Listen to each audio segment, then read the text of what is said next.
these kids different. I said I gotta break them down first. So when I came back, I bought 2 boxing pads and 2 gloves. So I lined the kids up, and it's like 30 kids in this class. Put the things on, second class. I started the class, before I even tried to talk to them, let's get some of this aggression out. Come on, let's go. Boom, boom, boom. You want to change your life, right? Boom, boom, boom. Right? You want to do better. You want better for your family, right? Boom, boom, boom. And I'm talking to them as they hitting the gloves. Like 30 kids, put the gloves away. Finished that class. The next class I came to, them kids were sitting down and they was happy that I walked into that class. So you understand, as soon as I walked in, Dasu! This is the same class on Monday. I couldn't even complete a sentence because they were too busy throwing chairs and books at me.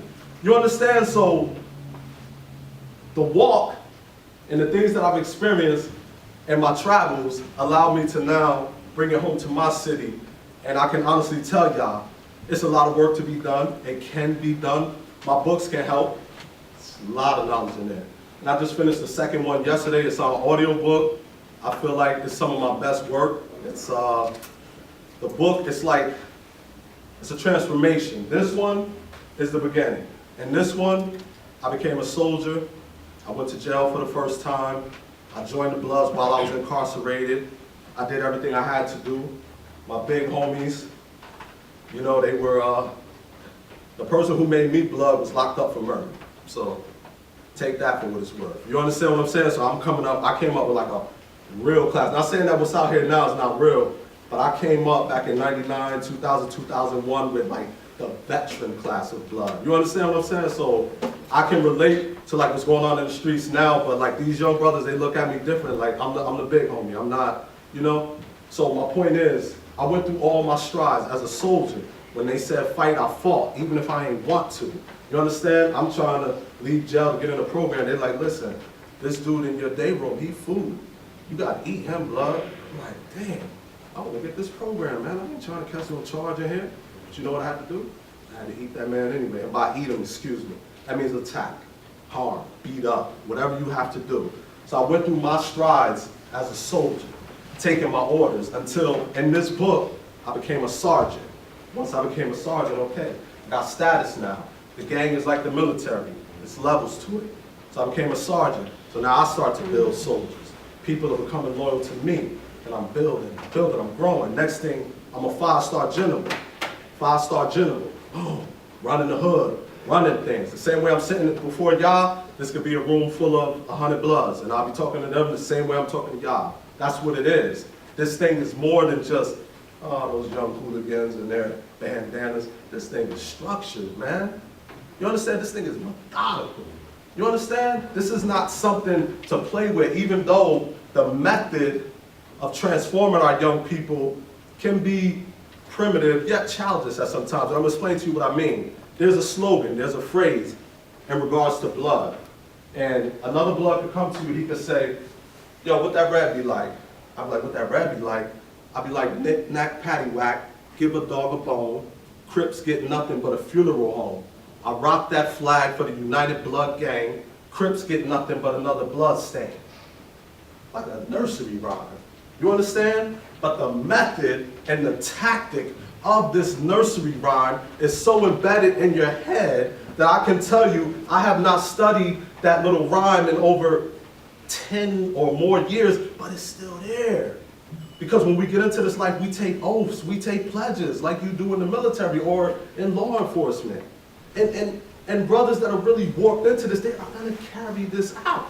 They're gonna live it because they feel like that's all they have. Not only that, our people have a yearn to be a part of something, man. That's right. People always say if it was the Boy Scout in Paterson, everybody would be Boy Scouts. If it was the Girl Scouts, it'd be, or the Scouts, you know, whatever, Ranger Club, I don't know, you know, like they have in the suburbs, but we have a gang problem here. So our kids gravitate to the gangs. But once they become in the gang, you have a choice. You're gonna ride it out, or you're gonna go out the hard way. Because I've seen a lot go out the hard way. The number one question asked to me when I teach my classes is, how do you get out? Damn, everywhere I go, Queens, Brooklyn, North. How do you get out? Dasu, how do they get out? I tell them, you gotta be a strong individual. Yeah, you gotta be strong. You gotta be strong, you can't be afraid. You can't be afraid because The gangs and those who like to manipulate, they feed off your fear. You show them fear, man, they're gonna eat you, man. The gang, they love simple-minded dummies, excuse me, but I gotta keep it real. They love the simple-minded, so that's why I teach my kids, listen, man, even if you're in the streets, you wanna be smart, because if you're the dumb one, you're gonna be on the corner with the gun. And when the cops come, you're the one going to jail. When the cops come, you selling the drugs, you're going to jail. While the big homies sit back like, all right, hey, little homie, and I ain't even gonna write your ass a letter, excuse my language. You understand? They ain't even gonna write them a letter when they gone. So, education is paramount, and education as early as possible is the best method. What I've learned from my study, and this is an actual study, you understand, over these past 15 years, I've literally paid attention. I didn't know what it was leading up to, but I thank God that I paid attention, because this is like a study. I can go I can go to a college and talk to some professors and explain to them what this life is, because I really know, because I've lived it and now I teach on it. Excuse me. So, I want to stay on topic. How do you get out of the gang? You have to walk away.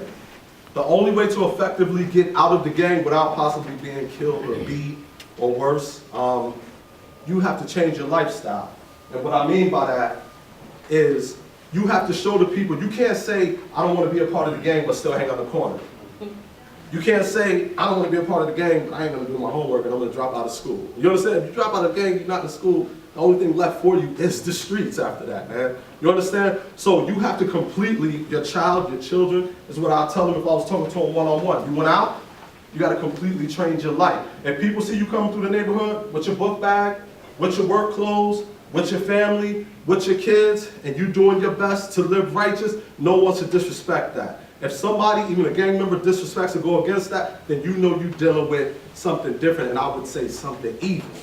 So then the choice becomes yours. Am I going to fold and roll with this, which I know isn't right, and damn near wicked, or am I going to stay true to my principles and be a man? I would implore you to stay a man and be an individual.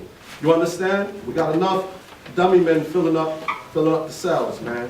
Listen, but that's how you do it. You walk away from it. You can't have it both. You can't say, I don't want to be a gang member, but I'm going to still rock the colors.